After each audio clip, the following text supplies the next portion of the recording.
प्रिय विद्यार्थियों, आप सभी का हिंदी क्लास में स्वागत है। हम सभी आलो आधारी का अध्ययन कर रहे थे। देखे कि बेबी हवलदार जो कि एक घरेलू नौकरानी है, इनके जीवन का संघर्ष शुरू हो गया है क्योंकि इनके पति से इनका संबंध विच्छेद हो गया है। एक किराए के रूम पे रहती हैं, जहाँ नौकरी करती थी वो नौकरी छूट गई है। तो जीवन में काफ़ी संघर्ष है। तो अपने जहाँ पे काम करती थी वहाँ के पड़ोस में एक सुनील नाम का युवक था, जिससे नौकरी के लिए इन्होंने कहा था कि अगर कहीं न मुझे जॉब मिले घरेलू नौकरानी के रूप में तो मुझे सूचित करिए। अचानक एक दिन आते हैं और बताते हैं कि चलो हमारे साथ। तो वह उस एक व्यक्ति के घर पे जाती हैं जहाँ पे उसे नौकरी तो मिल जाती है, लेकिन ये तय नहीं होता है कि कितना मिलेगा। वो उन्होंने बताया था कि तुम्हारा काम देखकर बताएंगे। दूसरे दिन नौकरी तय होने के दूसरे दिन के बाद जब वो पहुंचती है वहाँ पे, तो एक नौकरानी ऑलरेडी बुढ़िया औरत, अभी विधवा औरत थी, उससे इसको गालियाँ देती है और कहती है कि बेबी हवलदार कहती हैं कि मुझे नहीं पता था कि तुम यहाँ पे काम कर रही हो। अगर तुम्हें काम करना है तो यहाँ पे तुम कर सकती हो, मुझे कोई एतराज़ नहीं है। लेकिन फिर भी वो बड़बड़ाती हुई चली जाती है। वहाँ सबके अपने कामों से प्रभावित करती है, काम बहुत अच्छे ढंग से करती है। और जो घर मकान मालिक होते हैं उन्हें इस नौकरानी पे थोड़ा सा दया आ जाती है और वह उसे जो है उसके बच्चों को पढ़ाने की थोड़ी सी जिम्मेदारी दे देते हैं और कहते हैं कि तुम जो है आओ और जाते समय अपने बच्चों को लेते जाओ, स्कूल से बच्चे छूट जाएंगे। फिर भी इसे लगता है कि मुझे और कहीं काम करना चाहिए और उनसे बार बार दरख्वास्त भी करती है मालिक से कि कहीं और भी काम मिले तो मुझे बताइएगा। रूम भी बदल लिया है, जो नए रूम का किराया है वो 500 रुपये है, लेकिन उस घर में एक बड़ी दिक्कत है कि शौचालय नहीं है। बच्चे को खिला पिला के रेडी करती है और जो है घर पे चली जाती है। हम लोग पेज नंबर 24 से आगे बढ़ेंगे। घर भी मिल गया और उसी दिन पुराना घर छोड़ के आ गई। घर का भाड़ा तो 500 रुपये था, लेकिन शौचालय नहीं था। मैंने सोचा इसी तरह सब रह रहे हैं, मैं क्यों नहीं रहूँगी। जो आसपास के घर थे वो भी बिल्कुल इसी प्रकार के थे, इसलिए मैंने कहा कि अन्य भी लोग रहते हैं, इसलिए मुझे भी रहने में कोई दिक्कत नहीं होगी। वहाँ भी लोगों ने मेरे बारे में जानने की चेष्टा की। देखिए, लोगों की फितरत होती है, लोगों की आदत होती है कि अपने से अधिक व्यक्ति दूसरों के बारे में जानने और समझने का प्रयास करता है। तो बेबी हवलदार के भी साथ था, जो पहले वाले रूम पे रहती थी, वहाँ भी लोग उसके बारे में पूछने और जानने का प्रयास करते थे। चूँकि नए रूम में आ गई, लेकिन लोगों का स्वभाव और आदत बदली नहीं और यहाँ भी लोग उसके बारे में पूछा करते थे और जानने की चेष्टा करते थे। मुझसे कोई अच्छा सलाह देगा तो कोई दबी जबान में कहने लगता, कोई कोई अच्छे हैं, क्योंकि दुनिया है, सभी लोग बुरे हो नहीं सकते हैं। कुछ लोग अच्छे होते हैं, कुछ लोग बुरे हैं। अच्छे लोग सलाह देते थे और बुरे लोग दबी जबान में कुछ कहने लगते। इन बातों से मुझे कोई लेना देना नहीं था। वास्तव में कोई क्या कह रहा है मैं उसके बारे में चिंतन नहीं करना चाहिए। हमें अपने बारे में सोचना चाहिए, आत्मविश्लेषण करना चाहिए। मैं सवेरे उठकर बच्चों को खिला पिला कर रेडी करती, घर में ताला लगा कर निकल पड़ती। सुबह उठती थी, घर को जो है खाना बना लेती थी, बच्चों को खिलाती थी, बच्चों को साथ लेकर चूँकि स्कूल छोड़ना था और मकान मालिक के घर पे काम करना था, लॉक लगा के सुबह निकल जाती थी। मैं एक ही कोठी में काम करते करते कैसे काम चलाऊंगी, इस पे वो विचार करती थी कि कैसे एक ही कोठी में, क्योंकि उसके ऊपर आर्थिक दबाव ज़्यादा था, इसलिए वो सोचा करती थी कि मैं कैसे इसमें काम चलाऊंगी, कैसे घर का किराया दूंगी। इस बात को लेकर लोग आपस में खूब बातें करते थे। मैं स्वयं भी चिंतित थी और मुझे एक दो कोठियों में काम मिला तभी गुजारा होगा। मैं रोज़ सवेरे साहब से पूछती थी, किसी के कोई काम के बारे में बताया, चूँकि उसे चिंता थी, आर्थिक रूप से प्रेशर में थी, दबाव में थी, इसलिए जब भी काम पे जाती थी तो मकान मालिक से पूछती थी कि मुझे कोई काम मिला अथवा नहीं मिला। इसलिए मेरा प्रश्न कोई न कोई बात को सुनकर वो टाल देते थे, सीरियसली नहीं लेते थे। ऐसा लग रहा था कि वो चाहते नहीं थे कि बेबी हवलदार किसी और के घरों पे काम करे, इसलिए कहीं और काम करो। शायद सोचते हैं कि ये सब मुझसे नहीं हो पाएगा, एक घरों पे काम करते करते थक गई है, इससे लगता है कि दूसरे घरों पे काम नहीं कर पाएगी, इसीलिए शायद यही कारण रहा होगा कि एक दिन मैंने उनसे हठात बलपूर्वक पूछा कि उन्होंने बलपूर्वक तुम्हारा खर्चा कितना हो जाता। मैं शर्म से बोली नहीं और उन्होंने दोबारा पूछा नहीं, चूँकि उनके घर का खर्चा ज़्यादा था। उसी रेशियो में इसका खर्चा बहुत सीमित था। जब मकान मालिक ने पूछा कि अच्छा बताओ कितना पैसे में तुम्हारे घर का काम चल जाता है, तो बेबी हालदार बता पाने में असमर्थ थी। मुझे सवेरे जल्दी उठकर बिना कुछ खाए पिए काम पर आना पड़ता था। खाना वाना बनाकर मैं घर जाती, वहीं सब काम करती थी। साहब कहते थे कुछ नहीं, लेकिन कभी कभी कुछ ऐसा कर बैठते थे मैं जान जाती थी कि उनके मन में मेरे प्रति माया है। देखिए, दया सबसे बड़ा धर्म है। जहाँ पे दया होती है वहाँ पे ईश्वर होते हैं। तो कभी कभी ऐसा लग जाता था कि मानवता भी जिंदा है, मानवता के लिए भी काम करना चाहिए। इसलिए वो ऐसा कुछ कर जाते थे जिससे पता चलता था कि बेबी हालदार के प्रति उनका जो है दया की भावना है। सवेरे आने से पहले जाने पर कभी देखती थी कि वो बर्तन स्वयं पूछते हैं, जबकि नौकरानी लोग नौकर रखते हैं, चाहते इसकी जान ले लें, इसका एकदम एक एक कतरा कतरा जो दूध चूस ले, लेकिन फिर भी वो बर्तन पोंछ रहे हैं। कभी झाड़ू लेकर जाले ढूंढते देखती है। मैं पूछती हूँ कि ये सब काम करने की क्या दरकार है, दरकार उर्दू का लफ्ज़ है, क्या आवश्यकता है? तो इधर उधर कोई न कोई बहाना बनाकर बातों को टाल देते हैं। उनके यहाँ काम करने में मुझे बहुत आराम है, बहुत सुख है। शायद कोई ऐसा मालिक हो जो नौकर के रहते स्वयं काम करे, लेकिन उनके यहाँ ऐसा करने से काफ़ी प्रसन्नता होती है, काफ़ी सुख मिलती है। वहाँ कोई भी मेरे काम को लेकर कुछ नहीं कहता है, कोई यहाँ तक नहीं देखता कि मैं कर रही हूँ कि नहीं कर रही हूँ। मुझे सवेरे देखते ही सबका चेहरा खिल उठता है, लेकिन कुछ बोलते कुछ भी नहीं। जिस दिन वो मुझे देखते मुझे लगता था सोच रहे हैं कि इस अपराधी को, इस बेचारी को, किस अपराध के कारण घर परिवार सबको छोड़कर बच्चों के साथ अकेले रहने पे बाध्य होता। देखिए, जो विचारक हैं, जो सोचने वाले हैं, वो तो सोचते ही हैं। तो वो भी सोचते हैं कि किस अपराध की सज़ा इसको मिल रही है कि जो अपना परिवार, घर सब कुछ छोड़कर ये अकेले रहने पे बाध्य है, अकेले रहती है।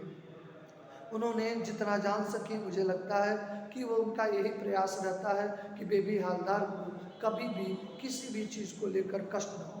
शुरू करते ही अचानक चुप हो जाते हैं। कुछ दिन, एक दिन हठात उन्होंने पूछा, अच्छा ये बेबी बताओ, तुम जाकर क्या करती हो? मैंने कहा, जाते ही खाना बनाने में लग जाती हूँ, बच्चों को नहलाती हूँ, धुलाती हूँ और यही दैनिक कार्य करती हूँ। फिर उन्होंने खिला पिला कर सुला देती हूँ। तीसरे पहर तक थोड़ा सा घूमती घामती और शाम को संध्या पूजा करने उन्हें पढ़ने बैठा देती हूँ और रात में फिर खाना पिलाना, खिलाकर उन्हें सुलाना और सवेरे जल्दी से यहाँ पे काम के लिए उठना, यही दिनचर्या। देखिए, दिनचर्या होनी चाहिए हर व्यक्ति के जीवन में, उनकी दिनचर्या व्यवस्थित हो, क्योंकि जिनकी दिनचर्या व्यवस्थित नहीं है वो जीवन में आशातीत सफलता नहीं पाते हैं। फिर भी तुम और काम ढूंढ रही हो, तुम्हारे पास टाइम कहाँ है? तुम फिर भी बार बार काम के बारे में पूछती हो। तुम्हारी दिनचर्या को देखने पे ऐसा लगता है कि तुम्हें अब कोई काम नहीं कर पाओगी, तुम्हें काम करने का कोई औचित्य नहीं, कोई अवसर नहीं है, कैसे कर पाओगी? यदि मैं तुम्हें कुछ मदद कर दूं तो तुम कहीं और काम नहीं करोगी? उन्होंने पूछा, अगर मैं तुम्हें कुछ मदद कर दूं, तुम्हें लगता है कि और भी नीड है, तुम्हें और भी आवश्यकता है, तो मैं तुम्हें कुछ न कुछ मदद कर देती हूँ। तो अगर ऐसा मैं कर दूँ, अगर मैं मदद कर दूँ तो तुम और कहीं काम नहीं करोगी, ये शर्त है। तो मुझे चाहते हैं। फिर मुझसे पूछा, क्या होगा? तुमने कुछ बताया नहीं, क्या सोच रही हो? मैं बस कुछ भी तो नहीं। ऐसा कहकर वो चुप हो गई। उन्होंने कहा, देखो बेबी, मैं समझता हूँ कि मैं तुम्हारा बाप, भाई, माँ, बंधु सब कुछ हो। तुम ही हो माता, तुम ही पिता हो, तुम ही हो बंधु, तुम ही सखा हो। अगर कोई व्यक्ति ऐसा हमारे असहाय समयों में काम आता है तो हमारा सब कुछ भी होता है। उन्हें भी ऐसा लगता था कि यही सब कुछ है। यह कभी मत सोचना कि तुम्हारा इस संसार में कोई नहीं, जिसका कोई नहीं होता है उसका ईश्वर होता है। तुम अपनी सारी बातें मुझे साफ साफ बता सकती हो, भाई के तौर पे, एक पिता के तौर पे, एक बंधु के तौर पे तुम मुझे बता सकती हो। देखो, मैं तुम्हें, मेरे बच्चे मुझे तातूस कहते हैं, देखिए याद रखिएगा, और वो मेरे बच्चे हैं, मैं उनका पिता हूँ, इसलिए तुम भी मेरी बच्ची समान हो, तुम भी वही कहकर मुझे बुला सकती हो। उसी दिन से मैं उन्हें तातूस कहने लगी। मैं तातूस कहकर उन्हें बुलाती थी तो काफ़ी खुश होते। देखिए, अपना अपना चीज़ें हैं। अगर पिता को हम पिताजी सम्मानित करके अगर उन्हें संबोधन करते हैं, संबोधन ऐसा हो कि व्यक्ति को, हृदय को विचलित करने वाला हो, ऐसा करते हैं तो निश्चित तौर पे जो हमारे अपने लोग हैं उनको खुशी मिलती है। उन्हें बुलाती थी तो बहुत खुश होते थे और कहते थे कभी मत सोचना कि तुम पराई हो। आज से मैं समझता हूँ कि मेरे जहाँ पे मेरे साथ कोई भी पराया जैसा व्यवहार नहीं करता था। तातूस के 3 लड़के थे। उस दिन समय तक मैंने एक ही को देखा था जो सबसे छोटा लड़का था। तातूस के 3 लड़के थे, लेकिन बेबी हालदार बताती हैं कि मैंने एक ही लड़के को देखा था, उनका जो सबसे छोटा था। और उसके मुंह में जैसे जबान ही नहीं थी, बड़ा धीर गंभीर स्वभाव का था। ऐसे नहीं लग रहा था कि उसके जबान है, ऐसे प्रतीत होता था।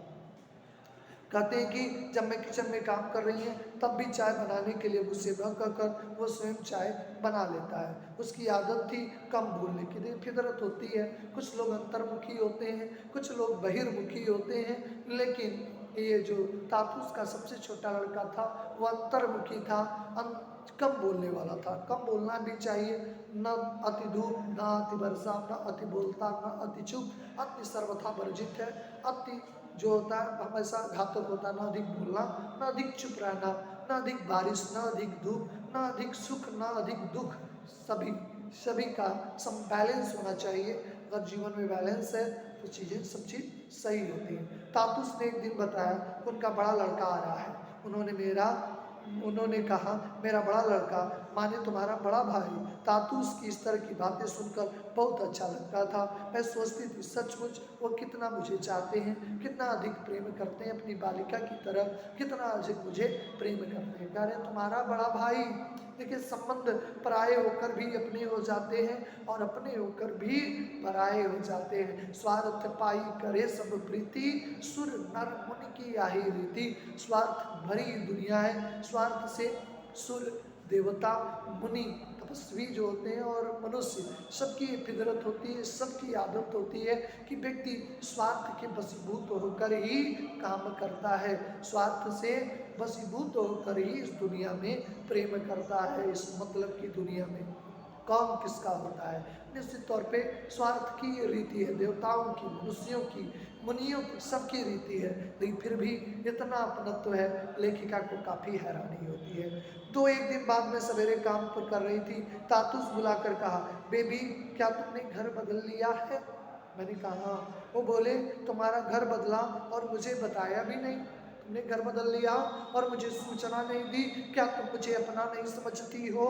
मुझे चुप देख कर कहा तुमने ठीक नहीं किया बेबी, मैं सोचा था सचमुच ही मुझसे भूल हुई, एक बात तो बताना चाहिए। जो व्यक्ति इतना ख्याल कर रहे हैं कम से कम उन्हें जो सूचना है उन्हें बतानी चाहिए। एक बार बताना, मेरे न बताने से सचमुच उन्हें दुख हुआ, ये मालूम पड़ा, लेकिन ये समझ में नहीं आया उन्हें पता कैसे चला। स्वयं उन्होंने ये बात कहकर स्पष्ट की, सुनील ने बताया था, जिसके माध्यम से बेबी हालदार को तातूस के यहाँ काम मिला था, उसी माध्यम से उसे पता भी चला था। सुनील तुमसे मिलने पुराने घर पे गया था, वहाँ तुम्हें न देखकर आसपास के लोगों से पूछा तो पता चला तुम कहीं और चली गई हो। तातूस ने आगे बताया कि सवेरे वो दूध लेने गए थे, वहाँ उन्हें सुनील मिल गया था। उन्हें देखकर सुनील ने पूछा बेबी क्या आपके घर पे काम नहीं करती? तातूस के पूछने पे पूछा वह कैसा सोच रहा है? सुनील ने कहा बेबी अब वहाँ नहीं रहती है, पहले जहाँ रहती थी, इसलिए मैंने सोचा शायद वो आपके पास नहीं है। तातूस बोले सुनील नहीं बताता तो कुछ भी नहीं पता चला, सुनकर बहुत बुरा लगा। मैंने सोचा सचमुच जो है मुझसे अन्याय हुआ। थोड़ी देर मेरे चेहरे की ओर देखते रहे, फिर पूछा अभी भी जब मैं तुम्हें बुलाया तुम क्या कर रही थी? मैं ऊपर डस्टिंग कर रही थी। वो बोले जाओ अपना काम करो। मैं डस्टिंग करने ऊपर गई, वहाँ कमरे में 3 अलमारियाँ थीं, किताबों से भरी थी। लगता था पठन पाठन एक अच्छी प्रक्रिया होती है। देखिए अपनों से लोग गुस्सा होते हैं एक क्षण के लिए, और दूसरे क्षण जो है लोग क्षणिक होता है, क्षणिक तुष्टा क्षणिक रुष्टा, रुष्टा तुष्टा क्षणिक क्षणिक, यानी क्षण क्षण अपने लोगों से लोग थोड़ा सा ज़्यादा गुस्सा भी नहीं हो पाते। उन्होंने कहा जाओ जो किताब की अलमारियाँ हैं, चूँकि अच्छा परिवार था तभी किताबें है ना, बहुत सारे परिवार में किताबें ढूंढ ले तो आपको ढूंढने से कहीं नहीं मिलेगी। अच्छा है तातूस उसके पिता की उम्र के हैं और किताबों से जुड़े हैं, लगभग अभी भी उस अवस्था में किताबें पढ़ते हैं। मेरे मन में बात उठती थी उन्हें कौन पढ़ता होगा इतनी सारी किताबें? कई बांग्ला में भी काफ़ी किताबें थी। कभी कभी एक दो किताबें खोल कर भी मैं देखती थी। एक दिन उस कमरे में डस्टिंग कर रही थी कि तातूस वहाँ पहुँचा है। उन्होंने देखा कि मैं बांग्ला की कोई किताब उलट पुलट रही थी। उस दिन उन्होंने मुझसे कुछ कहा नहीं। अगले दिन जब सवेरे काम पे आई तो उन्होंने चाय बना कर देने गई तो उन्होंने पूछा, तुम कुछ पढ़ना लिखना जानती हो? मैंने मन महसूस कर रह गई। ऊपर एक हंसी हंस कर जाने लगी और कही कि तुम बताया कि तुम पढ़ी लिखी हो कि नहीं, ये जानने की जिज्ञासा थी उनके मन में। फिर पूछा, क्या तुम बिल्कुल पढ़ना लिखना नहीं जानती हो? मैं बोली, झूठ क्यों बोलूं, एकदम नहीं जानती, लेकिन ये जानना भी नहीं के बराबर है, 7वीं तक पढ़ी है। उन्होंने कहा, फिर पूछा, कहाँ तक पढ़ी हो? मैं बोली, 6वीं 7वीं तक। उतनी पढ़ाई किस काम की? मुझे लगा कि मेरी बातें सुनकर तातूस कुछ सोचने लगे और उस दिन से बाद कुछ और नहीं कहा। देखिए, विचार करने लगे। कम या ज़्यादा पढ़े हो, आप कबीरदास से देखें, कबीरदास तो बहुत ही कम पढ़े लिखे थे। कबीरदास खूब पढ़े ही नहीं थे, कम पढ़ने लिखने की बातें छोड़िए, पढ़े ही नहीं थे। वो खुद ही कहते थे कि बस कागज छुइयो नहीं, कलम गह्यो नहीं यार। वे स्वयं ही बताए थे कि मैंने कागज को कभी छुआ नहीं और कलम को कभी पकड़ा ही नहीं। वे स्वयं ही स्पष्ट कर दिए थे। तो यहीं पे हम सभी को विराम करना होगा।